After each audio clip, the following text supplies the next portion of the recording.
Live? Great. Heartfelt good evening to all the participants who've joined us today. I first of all want to thank everyone for tuning in on their Saturday evenings, taking out the time to come and listen to Sir, and come and listen about a topic which is quite poignant in today's times and quite important. So now I have the rather difficult task in front of me of introducing our esteemed panelist. And I, to be honest, feel like Sir Henry VIII's last wife, where I know what's expected of me, but I don't know how to do it any differently. So, introducing author, senior advocate, seasoned politician, minister, uh, Professor Mr. Salman Khurshid. Sir did his schooling from Delhi Public School, Mathura Road, which happens to be my alma mater. So I say that with a bit of chink and a smile. Sir did his BA and MA in English from St. Stephen's University, New Delhi. Further, Sir went on to do his bachelor's in civil law from Oxford University, and later on he was even a lecturer at Trinity College at Oxford University. Sir has been an external affairs minister for the government of India. Sir has also held portfolios in the law and justice ministry, in the water ministry, in the labor ministry, and a lot of other ministries. Sir has become a great parliamentarian over the years, even securing the title of Sons of Babur when he went on to translate several books. Sir is also a renowned author who's authored books such as At Home in India, If Winter Comes, and my personal favorite book, the Triple Talaq book. So I think that for me to count out all the exceptional achievements that Sir has done would be folly at my part, because I don't think I'd be able to do that in even an hour, in all honesty. So on the topic of our constitution, our rights and responsibilities, I want to welcome upon senior advocate, author, parliamentarian, minister, senior politician, Mr. Salman Khurshid, sir. Krisha, unless I've forgotten something, can you welcome, sir? No, Sahash, that was perfect. I think I speak for everyone present when I say that we're all very honored and very privileged to be a part of this session. And I'm sure we'll learn a lot in the next hour and a half. Thank you so much, sir, for joining us. And thank you. So if you want me to begin now, good afternoon Good afternoon to all of you and all those that I cannot see, but I believe are there. The 100-odd people. It's an honor and a joy indeed to be connecting with you and talking to you. We are going to talk about the Constitution and the importance of it in at any time, frankly, but particularly so at the times that we are now encountering. The nature of constitutional protection, constitutional direction that we can aspire to in these terrible moments of crisis during the pandemic. Now, of course, pandemic brings about very special circumstances in which what we have assumed and we have taken for granted since independence may be under a very special stress. The same kind of thing happens during war. And we need to discuss this because it's very simple to say that you have rights which are enumerated and guaranteed under the Constitution. But those rights work fine in peacetime when there is no major crisis. And if there is a minor crisis, the constitutional scheme provides for how that minor crisis is to be addressed. You see, for instance, what's happening in Rajasthan. There is a political crisis and people are wondering whether in this political crisis, the government of the day elected by the people of Rajasthan will survive in terms of numbers. Now, this is a crisis, but it's a crisis which is a contained crisis. Government might fall, new government may come, somebody may think that there should be a fresh election, and so a fresh election may happen. They may have a result quite similar to one before, or a result that may be different. But there are already the guidance to this is already there in the law and the constitution as to how a crisis of this nature is to be handled, how the speaker steps in, how a floor test takes place, how the governor supervises on it and sends a report to the center, and so on. That's all provided in the law. But when you have a crisis of a much major magnitude, you have a crisis like we now face with COVID-19, or you have a crisis where there is, let us say, a war against our country by a neighbor or by anybody else who was unhappy with our country, that would be a very, very serious and a very major crisis that would not necessarily have all the guidance available in the Constitution. And therefore, these questions often arise when there is a state of war or there is a natural calamity. Usually a natural calamity is restricted geographically. It is in one state or two states. There is an earthquake, or there is a flood, or there is a fire. But those are all restricted in certain parts of the country, or drought restricted in certain parts of the country. But it's only when it's something that happens over the entire country, the expanse of the country, then you can compare that with something like being at war, something like being stressed beyond the normal capacity and beyond what the Constitution would provide for even emergencies, even for certain limited emergencies. So that's the kind of situation we are in today. A simple thing is to say, if there is war, your rights will have to be curtailed. If there is a pandemic, your rights will have to be curtailed. And the philosophical reasoning is that you can't be asking for rights when the ordinary right to survive is being taken away by circumstances for other people. So people don't have food, they don't have transport to go home, they don't have a place to live, they don't have any security in terms of provision of health services. And you're talking about your right of free speech, or you're talking about your right of religious practice, or you're talking about your right not to be arrested, etc. Somebody might philosophically say that when society is faced with such a huge challenge, rights are unimportant. Rights need to be diluted. Now, I'm against that, and I'll tell you in a moment why I'm against that. It's the same thing that is said that if there is war, then in a war you have to be nationalistic, you have to be patriotic, and in a war situation, you must put restriction on your movement, you must put a restriction on what you say, you must put a restriction on what you do, because nothing that you say and do should directly or indirectly be helping the enemy. And therefore, your rights need to be curtailed. Now, I have a proposition from an outstanding professor of jurisprudence who I had the good fortune to study under, but that professor unfortunately has passed away. I would have given my right arm to have that professor today comment on what's happening in the world.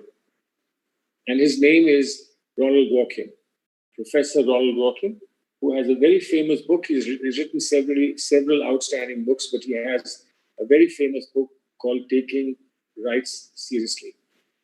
Taking rights seriously is the theme, basically, of his jurisprudence, of his approach to public life and to governance and indeed to the legal systems. And he has a way that he describes on how a judge has to decide what rights we have. Sometimes people think that it's very obvious what rights we have. Now, if you look at a recent judgment of the Supreme Court, the judgment of Anuradha Bhasin, it relates to Section 144 of the CRPC, the latest judgment on Section 144 of the CRPC. It also relates to the government's ability or entitlement or government's power to restrict the supply and the availability of the internet. There is a subsequent case in which Anuradha Bhasin has been applied, and that was the right of students to do online classes, which are not possible unless you have 4G. What we are doing today, just now talking to each other at vast distances, is possible because of the 4G being available to us. If this was less than 4G, we might not have been able to see each other.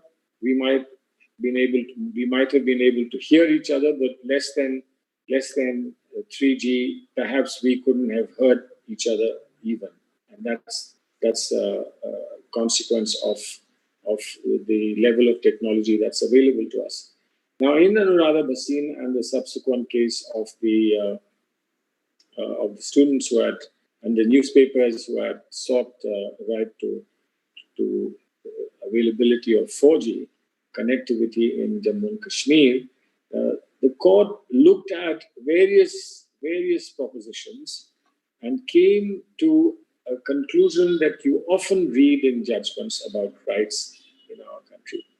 And that is that rights are not absolute.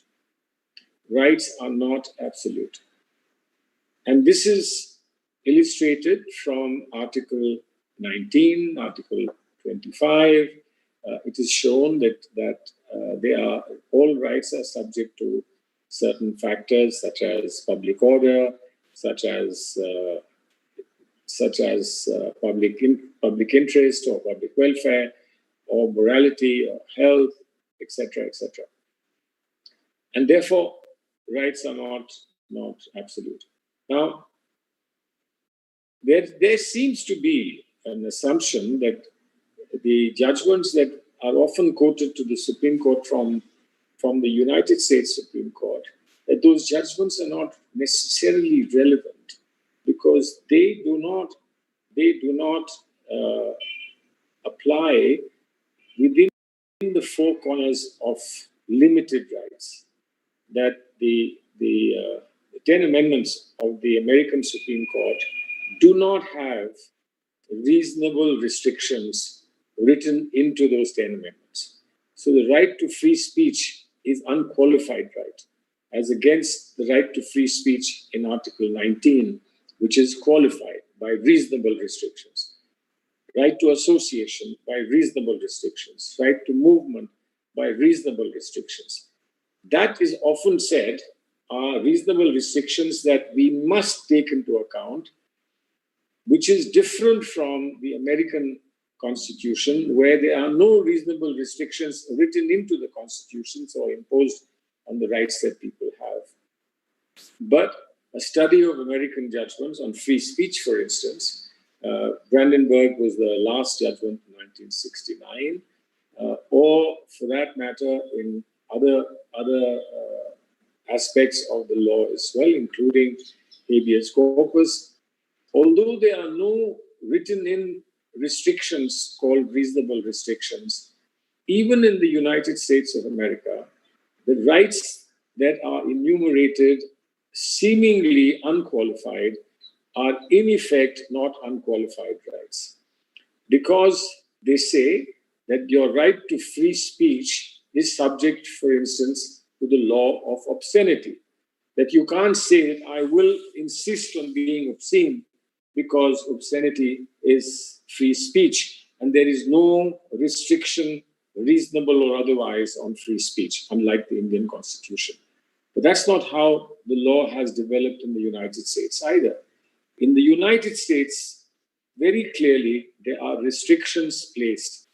Now, the restrictions that are placed in the United States are organically considered by courts and articulated by courts, and therefore obscenity, defamation are areas that are excluded from the First Amendment, from the right to free speech.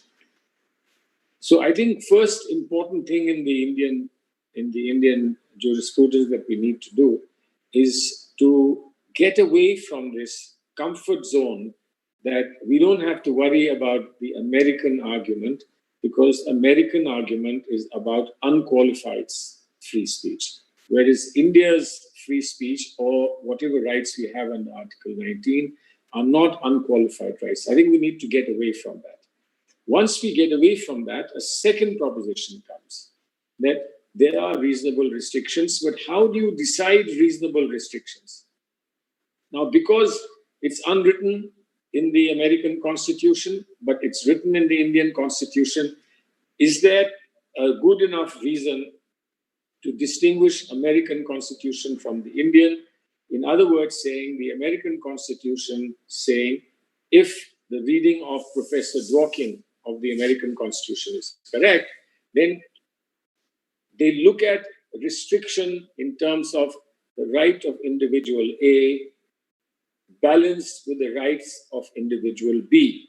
Now, obviously, if your free speech is going to prevent somebody else from being able to speak freely, directly or indirectly, the question will arise that your free speech should be limited and restricted so that it doesn't overcome the free speech of the second person.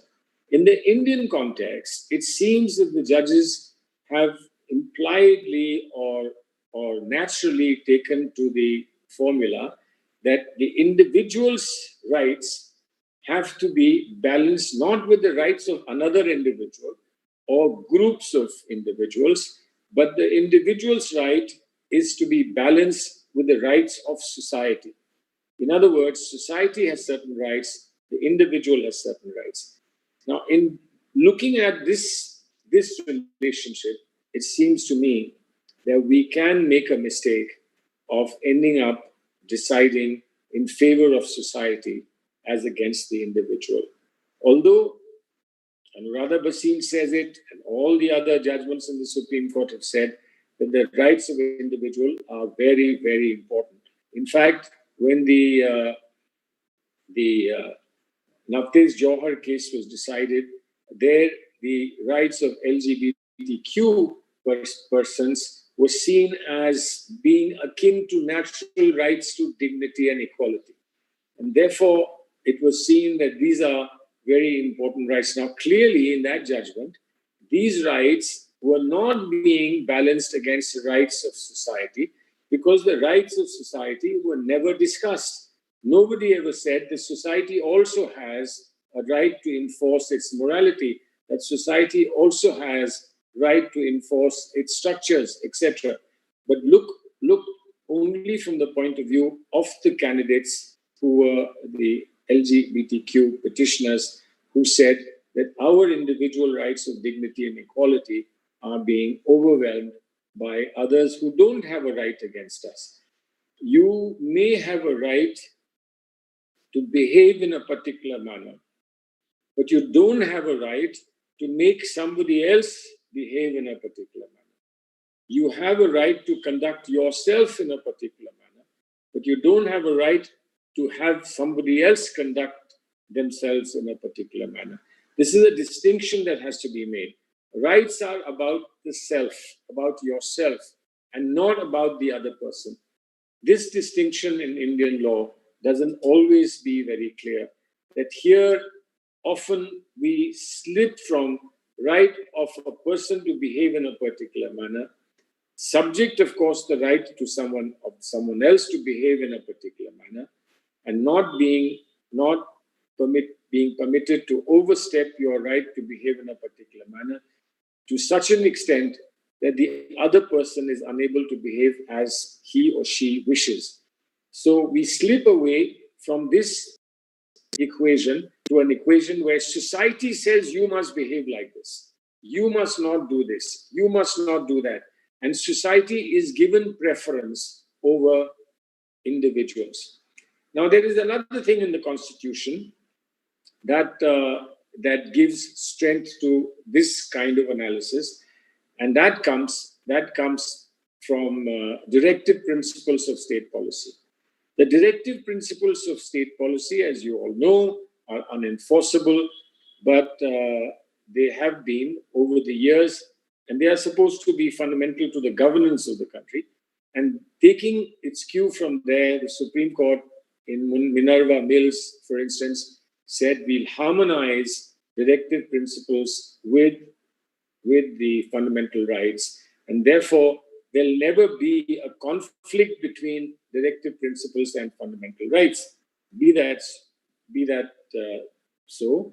The fact remains that the directive principles are more in the nature of rights of society as opposed to rights of individuals, and fundamental rights seem more to be in the nature of the rights of an individual. Therefore, whenever it is being discussed as to what the contours of the fundamental rights are, the directive principles, which since Minerva Mills are read in harmony with fundamental rights, add, as it were, the society interest into the equation, and therefore we end up with individual versus society. And inevitably, when it's individual versus society, society prevails, because the natural reaction is, how can one individual or any number of individuals stand against the large interest of the society as a whole? There are philosophical schools that believe that individual must subserve society, that individual must subject himself or herself to the interest of society. But those are the schools that are not necessarily clearly imprinted on the Indian Constitution. So this remains an open question. And this will have to be handled at some point of time. But when I mentioned Ronald Dworkin to you, let me take you all back to Ronald Dworkin. Remarkable writings. I think I can't think of anybody else except perhaps a philosopher of that caliber, or perhaps even a greater caliber. Professor John Rawls, for instance, Theory of Justice is his famous book. And John Rawls perhaps takes a similar approach as Ronald Dworkin, and I would imagine that they are, in a sense, twins about the liberal theory of justice, the freedom related and the non-restrictive look at rights that these people have talked about. Now let's get back then to Ronald Dworkin. Ronald Dworkin was alive when the American post 9/11 jurisprudence was developing. Because post 9/11, the question arose that although we are not at war, the war on terrorism is something similar to war. And therefore, we can do things that were done during the war. And let's not forget, during the war in the United States of America, citizens of United States of America who were of Japanese origin were gathered and put into special camps because it was thought that they would have divided loyalties between Japan and the United States of America. And the Supreme Court of America had upheld this because it felt at times of war, you have to dilute rights as they exist in times of peace. Now, that's been overruled subsequently. Those judgments have been overruled very, very recently, just as ADM Jabalpur, which was virtually upholding the law of the emergency and the restriction imposed on habeas corpus and other fundamental rights during the emergency of 1976, was also overruled by the present Supreme Court 26 years after it was handed down. So there have been judgments both in America and in the and in India that restricted the rights of people on the pretext of upholding the rights of society, because emergency is declared when society is threatened, and since emergency is declared, society being threatened, an individual must suffer restriction on rights, and that's why habeas corpus was taken away. So the same reasoning in America applied in the Indian context. Now, ADM Jabalpur has been overruled after 26 years. But my argument is that although ADM Jabalpur has been overruled, ADM Jabalpur reasoning still remains alive and seems to have, at least to a major extent, influenced the decision in Anuradha Bhasin. So you can't say that we disagree with the outcome in ADM Jabalpur. If you're overruling it, then you disagree with the reasoning in ADM Jabalpur. And if you disagree with the reasoning in ADM Jabalpur, which is essentially that for society an individual must make a sacrifice, then similar reasoning as recently as in Anuradha Bhasin does not seem justified, is how Dworkin would have argued. Now, Dworkin, writing after the 9/11 situation had happened, and actually specifically writing about rights and terrorism, went on to say two important things. He went on to say that if you lock up every dangerous person, person who's inclined to kill, murder, cause mayhem, we would be, as a society, a much safer place. If you lock up people. If you lock up people who are rude, who are aggressive, who are hurtful, who speak defamatory language, who are insulting, then you would not have provocation, you would not have distress, you would not have people feeling upset about what is being said. He says, but if you do that, you make society safer, even marginally safer, by locking up people or punishing people that you think might hurt other people in the future, and you make society safer, you really do not believe in rights at all. Because if you believe in rights, you cannot punish a person unless that person deprives you of your rights. You cannot be punishing him. Simply because you believe that he might deprive you of your rights, you cannot in advance punish him, because you have no proof, you have no procedure, and you have no certainty that your punishment that you're giving him is punishment that he deserves. And two, that punishment that you're giving him is necessary to prevent him from causing injury or harm to your rights. This is what Dworkin is saying. And he then goes on to say that if you have a person who you associate with terrorism and you associate with harm that he can do to you and your society, and therefore you execute him, or therefore you put him in prison without actually having proof, then you don't believe in rights. So no matter how horrible a terrorist is, or a criminal is, or a person who has harmed you is, unless you put him on trial, you cannot say that you believe in rights, and you gave him a right of a trial, you gave him an opportunity and a right to protect or defend himself, and it's only on his failure that you then punished him in a manner that was known to him, that was something that he was familiar with or ought to have been familiar with. Now, this argument is now before the Supreme Court today as the Vikas Dubey encounter matter comes to the Supreme Court.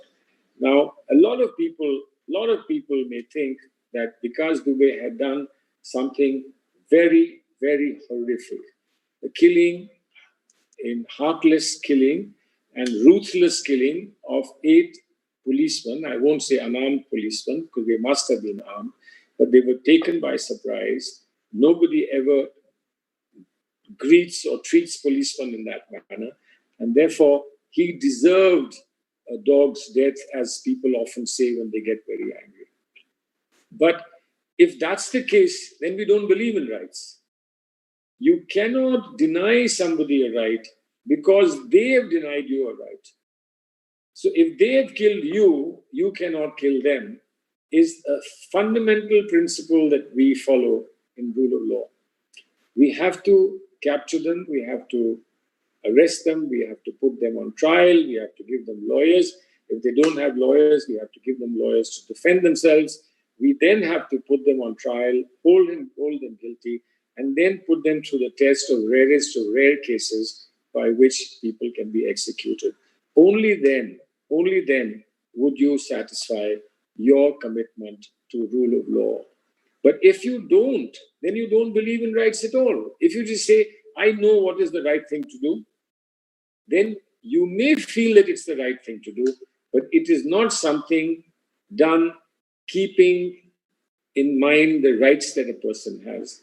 A person's rights are not taken away. A person's right to life is not taken away when that person denies somebody else the right to life. But that person certainly invites sanction and trial and an adjudication of what kind of right he still continues to have after taking another person's right. If you don't do this exercise, then you don't believe in rights at all. And this is how our society today, I think one can admit that many people in society feel that what was done to Vikas Dubey was justified and correct.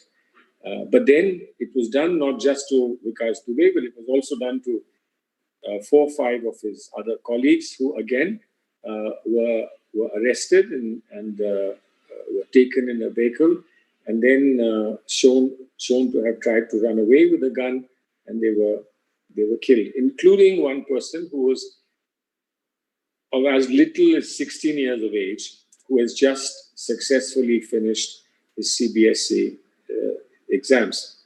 He also was executed in the same manner. Now, this right to execute belongs to the judges. It doesn't belong to the police. A police can be engaged in an encounter where there is no way to prevent an attack on them, and therefore justification for retaliation. But even there, the law says that your retaliation must be proportionate, your retaliation must be rational, reasonable, and your retaliation must only be to defend yourself and not to wreak vengeance on the person who has attacked you. Now, on this issue, what does Dworkin say? Dworkin says that if you don't give such a person, including a terrorist, a proper trial, then you don't believe in rights at all. Not only that, you don't believe fundamentally in what is called human dignity. What are rights about? Rights are given because you believe that there is something called human dignity, and that therefore every human being must, as a matter of dignity, have rights. That's how rights are given to people. It's not given by charity. It is not given because you think it's good. It's a good policy. It's not given because you think you can please a lot of people with it. It's given because you feel an obligation. You feel obliged to give that right because you believe in the dignity of human beings and the dignity even of a criminal. Therefore, a criminal has a right. So Dworkin says that you don't believe in dignity if you take away that rights, and if you, in these circumstances, do not subject yourself to the rights of that other person, then you don't believe in rights at all. As far as terrorists are concerned, and the concern, the fear, the apprehension of the damage they can cause, they said that response to terrorism must be based on honor, not on fear. That you believe in being honorable, that you will fight terrorism with everything at your command, but that you will not give up your belief in the legal rights that people are given when there is no terrorism. So you can't simply change the whole thing. And I think that in India today, we have sadly a great deal of confusion now. And this has nothing to do with a political party or another political party. I think it's happening everywhere. The people in Rajasthan who are being queried and questioned for behaving irresponsibly in terms of their politics have been charged with sedition, that you are working against an elected government and trying to bring about disaffection against government is the law of sedition. And not only is it being used there, it's being used against student protesters at Jamia, at JNU, at Aligarh, in Lucknow, for having raised the banner of revolt, as it were, but actually of dissent and protest against the CAA. That was the legislative instrument that the government of the day supported in Parliament. And that the government says, because it is passed in Parliament, therefore you don't have a right to question it. And if you question it, then you are skating on thin ice, because a word this way or that could amount to your causing disaffection against an elected government and therefore causing sedition. Now, this kind of law is unacceptable in the United States of America under the provisions where they say, and this is the same in India as well. The articulation of the law is the same in India as far as sedition and disaffection are concerned, that if you use language that provokes and incites and pushes for violence against the government and violence against the state, then you would be subject to proscription. But if you simply say that this government's decisions are wrong and have to be rejected, or you say something in very strong words, but without actually crossing the Rubicon to violence, then you would not be necessarily held guilty of sedition. The trouble is that all that comes much later, because if the government doesn't seriously understand the distinction between saying something which is very grossly and strongly and sternly against the government from exciting and inciting violence, then it takes dozens of years before you are acquitted from one court to another. But it is not something that at the initial stage allows high courts to step in quickly to say, no, this is not permissible. You cannot stifle the voice of a citizen screaming against the government if the citizen genuinely believes, despite an electoral defeat, despite the parliament passing the legislation concerned, you still have a right to get up and protest and say, this is unacceptable to us. Now, of course, we have to recall Mahatma Gandhi, that when you protest against an unfair law, an unjust law, you have to be ready and willing to take the punishment of an unjust law. But that the law is unjust is a right that you have to be able to say that this law is unjust. So saying a law is unjust and violating the law are two different things. If you violate the law, you must accept the punishment. But there should be no punishment for saying that the law is unjust. And then moving on to say, let's pick up stones and let's pick up sticks and let's pick up weapons against this law would certainly amount to something that needs to be proscribed. This distinction we must hold. And this distinction will be held clearly only if our understanding of the right structure, the structure of rights, is clear and is unadulterated by perceptions that wherever society feels that an individual is doing wrong, the individual must give way to the society. Because if that happened, then fundamental rights have no meaning at all. Every time society feels that you don't, and you're not able to speak, then the right to speak, right of free expression means nothing. If every time society says you can't do this, you can't move from here to here, then your right to movement is meaningless. And therefore, this must be very clear. Now, how do I relate this to the pandemic situation? We fortunately have not had a problem with war in recent times, and therefore the present generations of students who are coming into universities are unfamiliar with restrictions that can be imposed in times of war. The emergency were restrictions that were imposed in what were considered to be times of widespread civil disturbance within the country. So if there is widespread civil disturbance in the country, if there is terrorism or threat of terrorism across the country, or there is a war, that's one set of circumstances. But we now look at the pandemic. The pandemic is another case in which we wonder whether rights should be diluted. And my answer is that if the rights are diluted during the pandemic, then we get back to the same position that we don't take rights seriously. Now, the rights that have to be protected in the pandemic may have another associated right. In the pandemic, are you allowed to say that what the government is doing is wrong? Now, there are people who are arrested. There were people who were arrested for saying that what the government is doing through the lockdown is wrong. Now, they may be wrong, certainly, and the government could tell them that they were wrong, but to arrest them and to put them on trial and not allow them to have bail.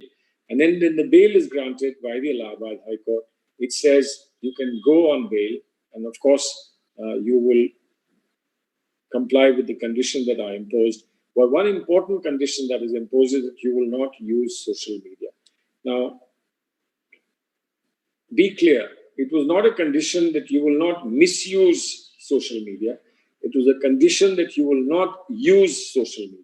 Now, social media is used for a lot of innocent, lot of productive, lot of positive messaging, etc., for connectivity between friends, between family, between organizations, etc. So the rights that you have of freedom, of free speech, of free organization, of free movement, those rights get curtailed when a judge in a trial court says that you will be allowed out, you will be on bail, but you will suffer the restriction of not using social media. Very similar to what is the outcome as far as Anuradha Bhasin is concerned, although the reasoning in Anuradha Bhasin has been far more positive and far more supportive of the theory and the structure of rights than this small judgment is. But of course, this is a judgment from a criminal court, and this is a judgment that is in a very restricted way that applies only to one individual. But if we believe in rights, that one individual is just as important as any other individual. So in the pandemic, there are issues about what freedoms you can still have and you must still have. Some restrictions will be imposed. People were put under lockdown. People were prevented from moving freely in order to contain the infection, the virus being transmitted from person to person. And nobody would say that that was an unreasonable restriction if we get back to the reasonableness of restrictions. But the additionality that we had to deal with is that the situation itself caused requirements like lack of food, lack of transport, your lack of capacity to be able to travel to a safe haven, to your homes where you could be with your families, etc. Now, under Article 21, that all would normally be considered to be part of life. your right to life, all that would be part of. But in a pandemic, in a situation of emergency, in a situation of stress, would you still have all those rights? My answer is that of course you will have all those rights. And we are proud that we have a constitution that gives us these rights. And these rights get tested in times of stress. And if we do not, in times of stress, uphold these rights and do not substantiate these rights and do not ensure that these rights are fulfilled and are available, then we will really be unfortunately admitting that we only believe in rights for good times. We don't believe in rights in tough times. And rights are meaningless if they're only in good times, if they're not in tough times, is how I feel.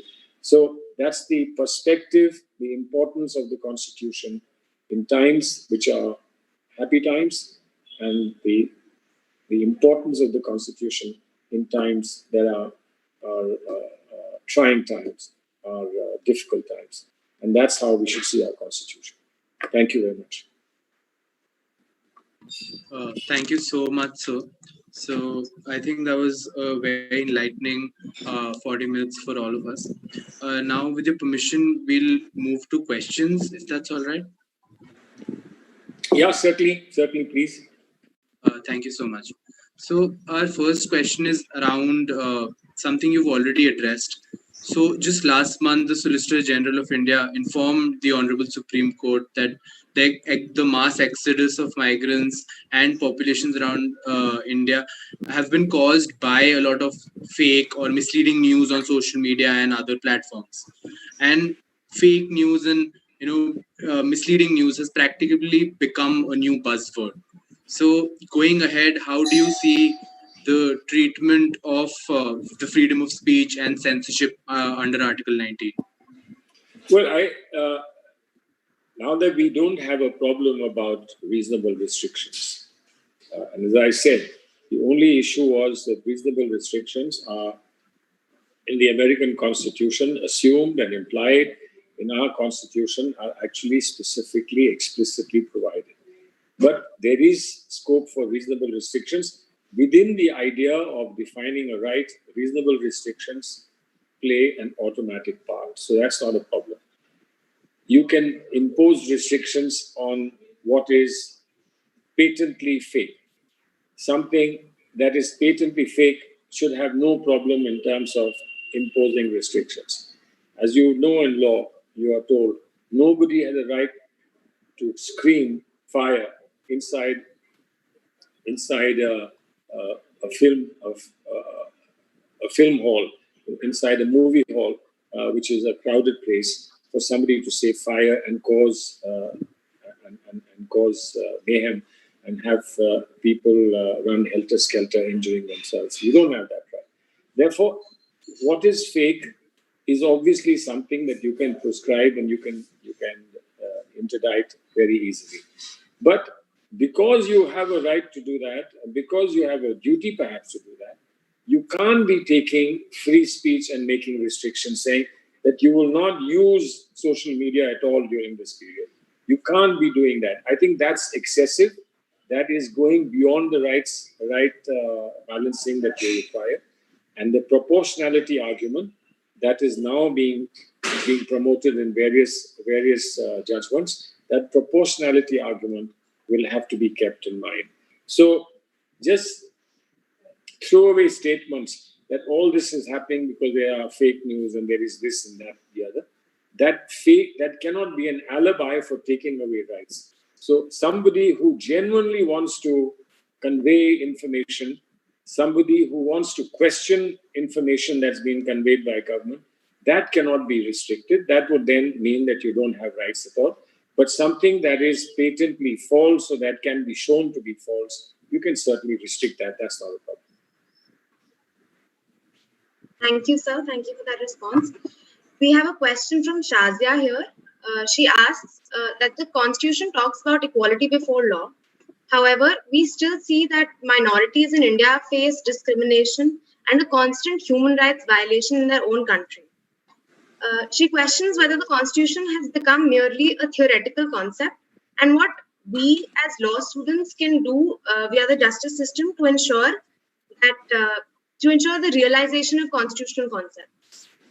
Yes, I think that this may be a matter of concern, but I don't think that it would be right to say that any group, including minorities, are universally and permanently deprived of rights that other citizens have, and they are denied. Minorities have been given some specific rights in the Constitution, such as the right to run their own institutions, educational institutions.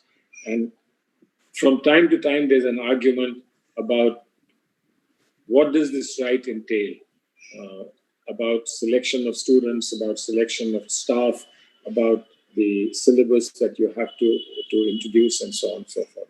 So there are arguments about that, but the core of the right to run your own institutions is not questioned. Similarly, protection of cultural rights, religious rights, etc. There again, there are questions raised from time to time, but that's also raised for the majority. I mean, in Sabrimala, for instance, the right of women to go to the Sabrimala temple was questioned by legislation that came to the Supreme Court. 4 judges said that restriction is void, it cannot be imposed, women should be free to go to the Sabrimala temple. But one lady judge, Justice Indu Malhotra, said, no, this is part of their belief of Lord Ayappa's followers. It's part of their belief that women should not go. Therefore, she gave a dissenting judgment. Now, there is so much disagreement in the country that the matter is now going on appeal to a larger bench. 9 judges will hear it. So yes, in any plural society, the decisions taken that may adversely affect the minority are possibly in their visual context, possibly much larger than what you can see with a majority.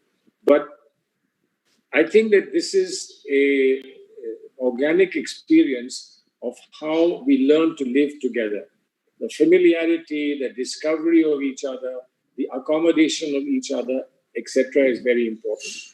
And therefore, whenever some state agency is dealing with some section, whether they are Dalits or they are minorities or they are women or they are children, special training needs to be given to the agencies that deal with them. So you can complain about minorities not getting as fair a system as they deserve, but that can be said for women, that can be said for children, that can be said for Dalits, that can be said for, till recently, about LGBTQ. So in that sense, there is no isolated argument against a particular section. But of course, there is much data available that there is from time to time greater injustice meted out to certain groups, and therefore minorities also are at the receiving end of injustice in such times and in such places. But I think we are in totality working to remove all this from our system. Thank you so much, sir. So continuing on the lines of fundamental rights, the right to privacy, which is a right recently understood by India by the Supreme Court in the Puttaswamy judgment. The right to privacy, ever since it's been accepted, has come under a constant attack due to various reasons, sometimes for national security, sometimes for national and public health, and so on. So how can a sovereign country balance national security, health interests, and yet make sure that their citizens have a proper fundamental right, that is the right to privacy? See, you should not make a fetish of anything. That you say security and therefore nothing matters. You say privacy and therefore nothing matters. I think that the objectivity of the test, that how much security is involved in this, or how much privacy is involved in this decision. You have to be objective, and you have to test it from all directions, and then finally come to this conclusion that this really has nothing to do with security. Now, shall I give you an example? Go back to Anuradha Bhasin. Anuradha Bhasin and the subsequent judgment were premised on that fact that 4G can facilitate terrorist activity. So therefore, you deny the entire state the right to use 4G. Now, where is the data? Where is the data that terrorist activity doesn't take place with 2G? Where is the data? Where is the data which says that 4G is necessary for terrorist activity? Was there terrorist activity before 4G ever came? Wasn't there terrorist activity before 4G ever came? So you can't so simply and so casually assume that I'm going to use security issue and therefore cut off every other argument. I think you have to be objective. You have to be honest, and you have to have data supporting what you're saying. Otherwise, you just say national security and put an end to everything. No more discussion, national security. But it may not be national security. It may be somebody's political interest. It may be somebody's group interest. It may be somebody's institutional interest. It may have nothing to do with national security. So I think it's a matter, but of course I do understand that in national security issues, there are often people who say, can't give you all this data and information because that would be helping the enemy. So courts have to find a way of looking at the data, maybe not disclosing it in open court or not disclosing it to all lawyers, but looking at the data and taking an honest view whether that data justifies what is being said.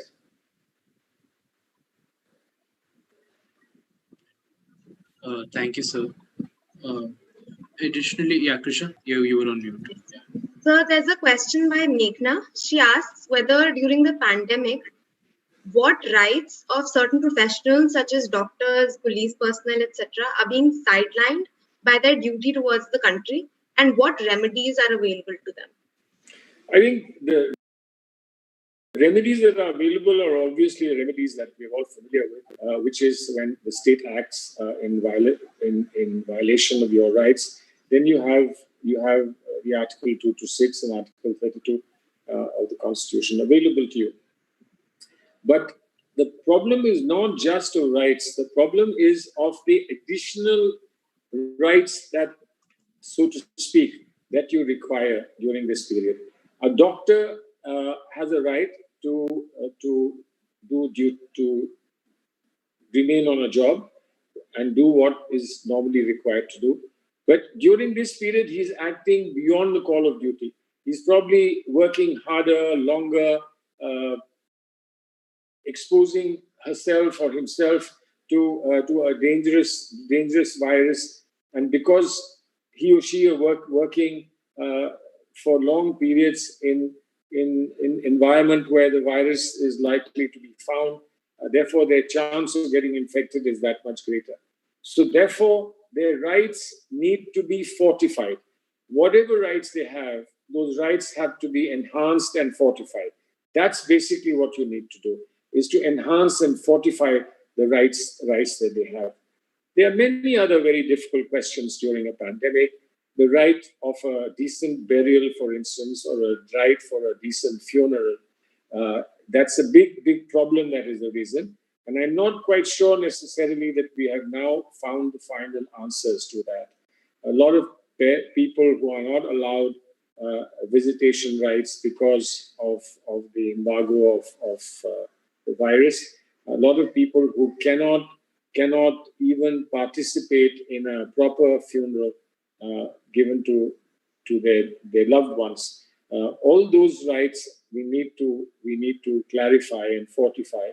And obviously, the only way we know how to do it, if the governments are not sensitive on their own and are not proactive, as it were, on their own, then we have to seek assistance from courts under 226 or 32. And I think that's what people have been doing through the PILs that have been filed extensively in high courts and the Supreme Court. Thank you, sir, for that answer. Another question that's been quite popular all through the live audience that's viewing the stream has been recently a lot of courts all across the country, the Supreme Court and the High Court, even at a district level, have been challenging the lockdown. Understanding that this may not be the only lockdown that mankind goes through in the next 50 years with a lot of different things plaguing our planet, the right to freedom of transport and freedom of transit all across India has been protected under Part 3, obviously considering freedom of reasonable restrictions. But how do you see that right panning out going ahead with a lot more stringent lockdowns being enforced, maybe not now, but maybe 10 years or 15 years down the line? Well, this is a learning experience, isn't it? I mean, we have a structural rights in place, but they've been put to challenge. They've been put to challenge so extensively for the first time, and we therefore have a learning experience. You need to learn by trial and error, and I think that's happening with the courts as well. Trial and error. Shall we give some push here? Shall we hold back here? Initially, if you remember, the Supreme Court said, please don't involve us in the migrant issue. And there was obviously great disappointment expressed. And then 100 important lawyers and former judges wrote a letter to the Supreme Court that you can't let this horrible thing carry on without interfering. And then the Supreme Court, bench number 2, actually stepped in and said, within so many days, you must ensure there are enough buses to take people home and so on. And suddenly you found, in a matter of 3 to 4 or 5 days, that the huge buildup of people waiting to be transported got diluted. So I would say that's trial and error. The court initially reluctant to get into something in which it has no experience.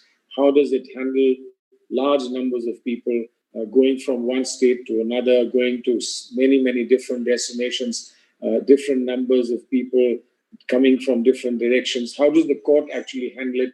And the court probably felt we need to leave the government alone to do it.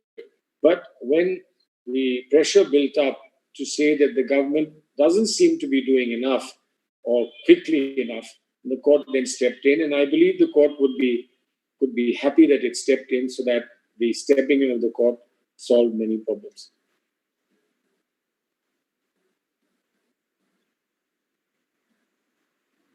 So there's another question from the chat room, which says that isn't the disqualification of MLAs or MPs against the democratic principle of our country? Because even the rebel MPs and MLAs are representatives of the people. Well, absolutely true they are, but it's against democracy to get elected on one party ticket and one party platform, and then simply go and sit with the other party in order to become a minister or in order to get some important portfolio. So I think, again, it's an issue of balancing democracy, the rights of free choice in a democracy, with the protection of democracy to the extent that if somebody publicly vouches to be from a political party and has a symbol of that political party, then you can genuinely expect that at least for the period of the entire term, the person would stick to that party. And if not, then they will come back and get re-elected on whatever new ticket. But there may be an exception to this, which is a conscientious dissenter. Now, if your conscience doesn't permit you to do something, and you're bound by the law, as it's been laid down in the 10th schedule, then there is a problem. But, I mean, honestly, I've not come across anybody whose conscience has been pricking a great deal. It's usually ambition that's pushing them hard, and they switch from party to party because of ambition, not because of a huge conscientious crisis that has happened in their lives.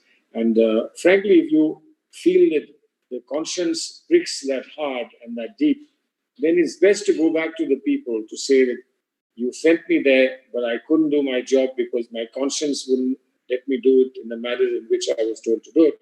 Therefore, I've come back to you, and I need your endorsement afresh. Why should people be afraid of a fresh endorsement? Thank you so much, sir. So, speaking of one of the major challenges plaguing India at this moment, a few states in India have repealed quite a few labor laws that existed prior to the lockdown, and they've provided the reason of economic incentivization to back that up. However, there again comes a question of, don't these labor laws find their home in or find their root in Article 21, that is life and liberty? And how does such a mass repealing of labor laws fall under the constitutional scheme? Well, I think frankly, I think ultimately, if you want to change the labor laws, you have to put something else in their place. Now, it'll be difficult for the court to say you put such and such law in its place, but it certainly be possible for the court to say that the protection that you have given is not enough, that the kind of protection labor needs is got to be more. Now, it's a different matter that this is not a court which was, full of judges like Krishna Iyer and Bhagwati and D.A. Desai and Chinnappa Reddy and the elder Chandrachud. This is not that court. This is a post-economic reforms court. So there would be many more market-oriented judges, etc., in this court. But I'm quite sure that the element of social welfare is so strong in our understanding and our reading of the Constitution that I can't see that the judges will just turn a blind eye to adequate protection for labor. I think that ultimately these things will end up in courts, and the courts are going to find some via media, so that the freedom that government is seeking for economic reform, that freedom is not trampled, but at the same time, the rights that the labor has against exploitation and against oppression, those rights are also protected.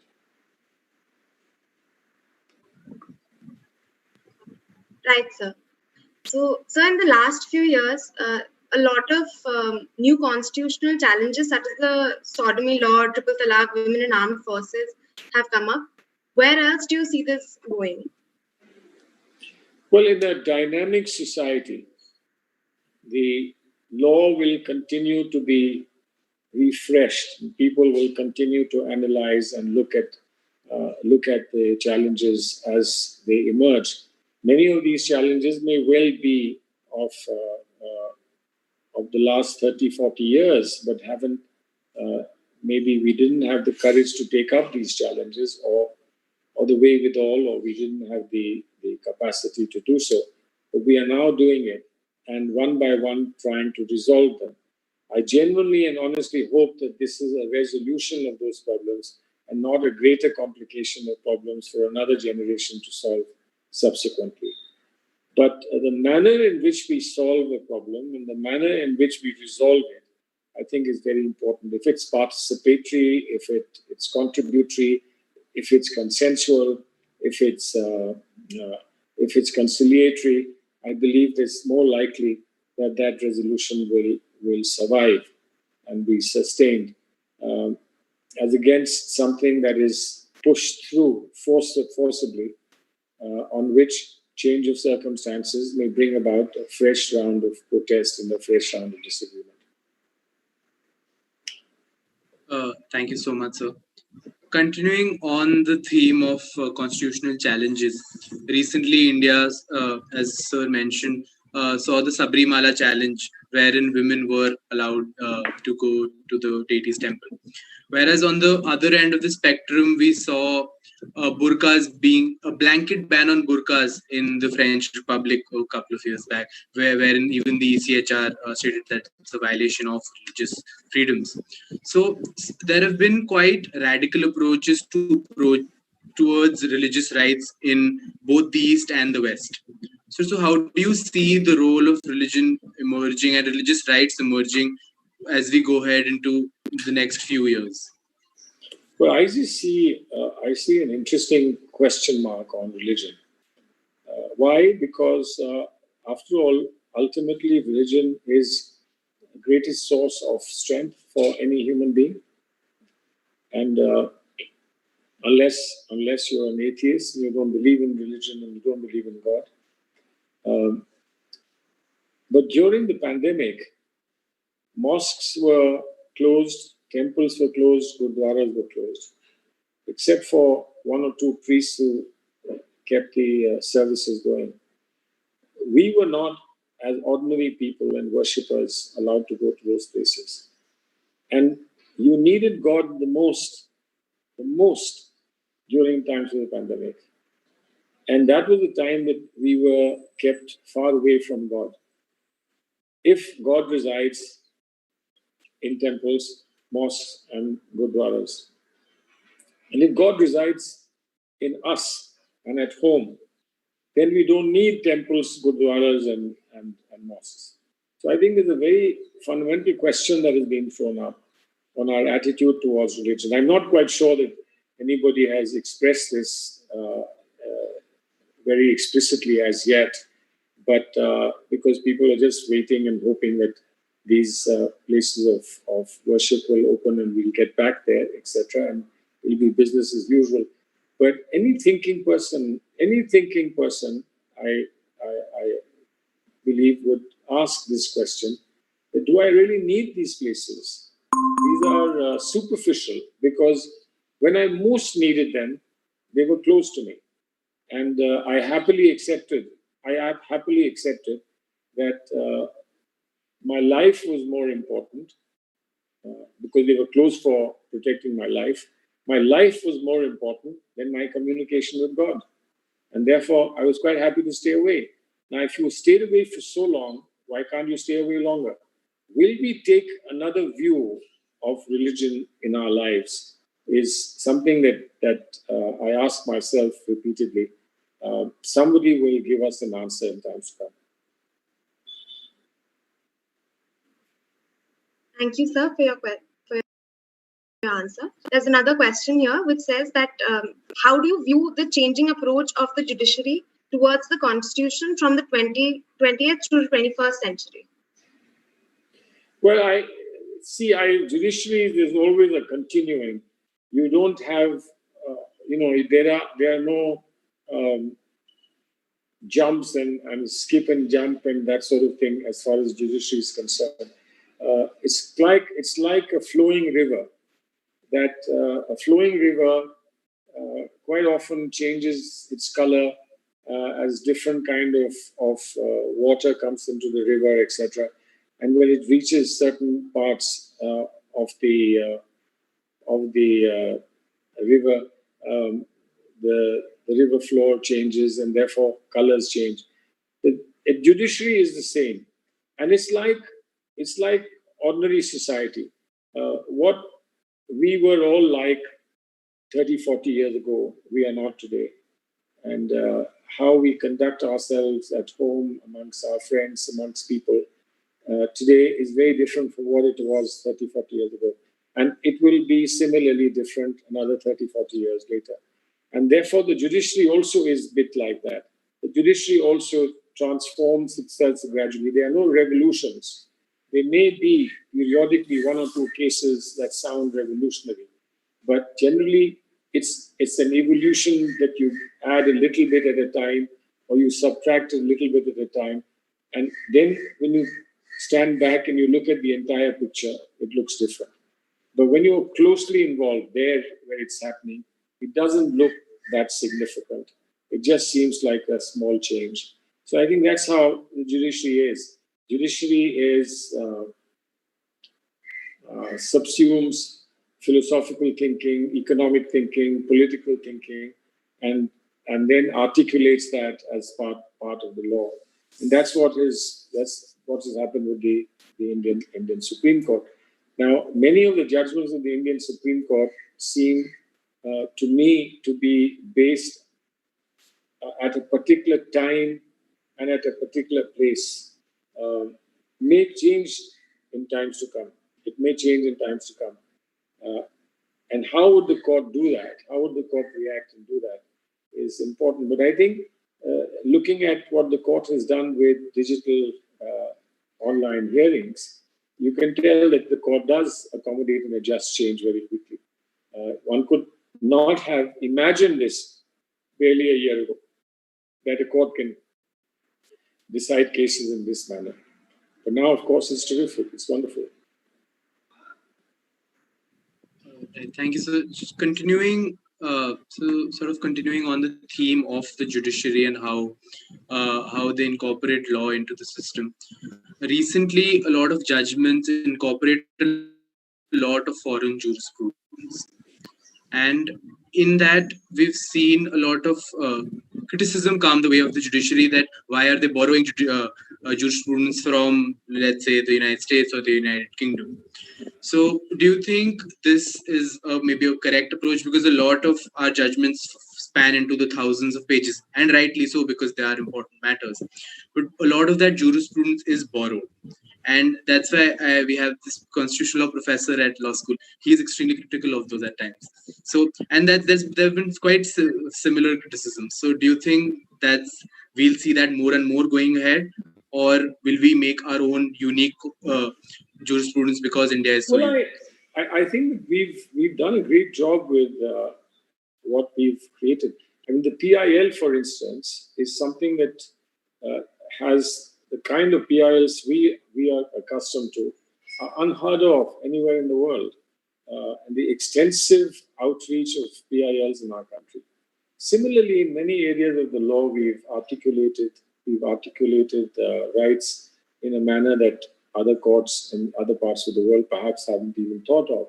And many of the courts now in the world are also looking at judgments of the Indian Supreme Court, borrowing from us. And I remember as a student that a professor of mine who was good who was a contract lawyer, said to me, why can't the English courts write like your courts? It's amazing.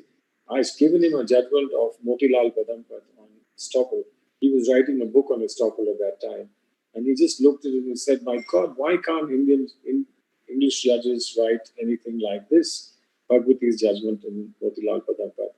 So this is a two-way thing. And the village is the global village, the world is contracting. And we belong not to a unique Indian system of law. We belong to the common law. We have similarities in the United States, in the UK, in many parts of the Commonwealth.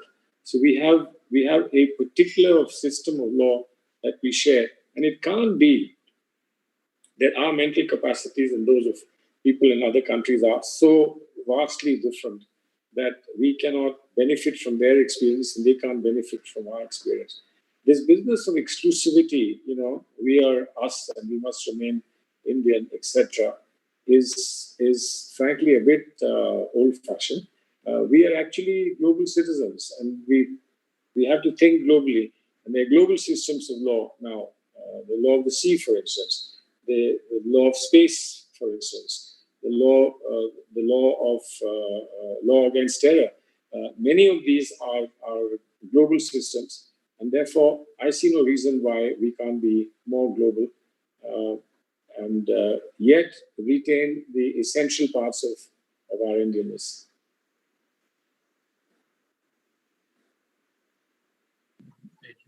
Thank you, sir.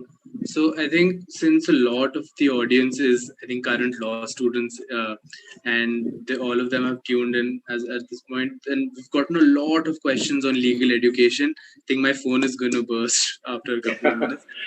Right. Well, if you think that there is the major. Yeah.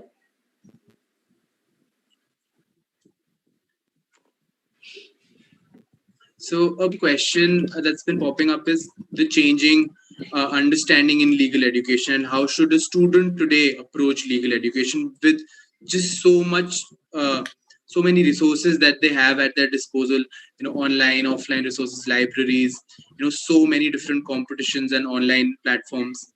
So how should a law student today approach legal education to, let's say, be a very very learned advocate, Mr. Salman Khurshid? So well, how should he approach legal education? Frankly, you're so fortunate and lucky to have materials available so easily. Something that we had to go through long hours of effort to try and collect from colleagues and from libraries, etc. Today are available to you at the drop of a hat. So it does mean a lot of hard work. A lot means absorbing and reading a lot more. So do that. Try and capture the best of information that's available. But enjoy yourself as well a little bit. Law is not a serious subject necessarily all the time. There are lots of fun things in law, and try to look at the funny side of law. Try to look at the literary side of law. Try to look at the competitive side of law. Try to look at the game theory side of law, and then of course the basic material that you need to win your cases. And that's what you should do. Have fun, enjoy yourself, work hard, and never be easily overpowered by anybody, because ultimately even the smallest of lawyer can come out with the best ideas, and the judge can pick them up and turn them into an outstanding judgment.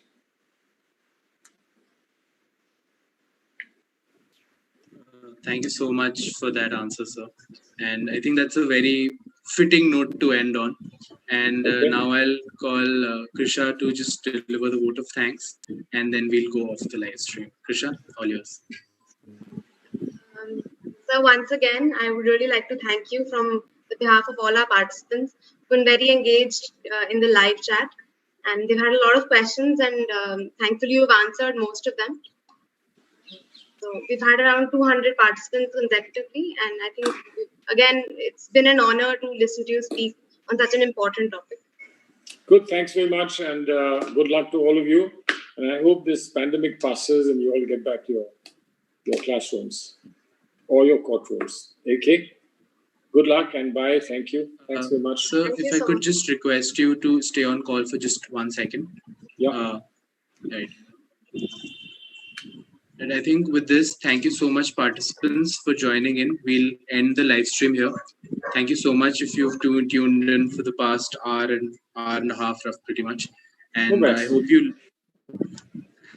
hope everyone learned a lot. And thank you so much to